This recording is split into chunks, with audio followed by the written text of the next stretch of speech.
දෙනවාලු තරුණ ලදරු සැවම ජරා දුකට බැඳෙනවාලු සියලු සතුන් ඉපදෙනවාලු ඉපිද මැරෙනවාලු එදා මෙදා නියදහමයි අටලෝ දහමට හැරෙන්නේ සදා කල්ම පැවතෙන දේ ලෝකයේ කොයිබද තිබෙන්නේ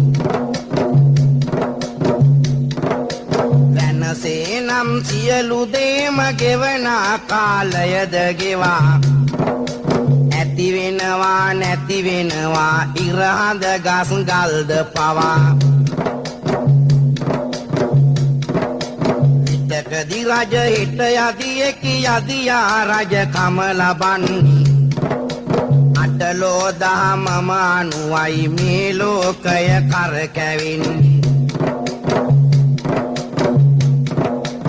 යසස අයස එක තැනමයි ලාභ අලාභද එහෙමයි ජයද පරාජය කාසියේ දෙපැත්ත පෙන්වන දාමයි සයි මලුයි හිමි ගසටයි පින්වත ඔබ නැතිද අසා රසයි කියා දෙයක් ඇත්තේ තිත්තත් ලොව තිබෙන නිසා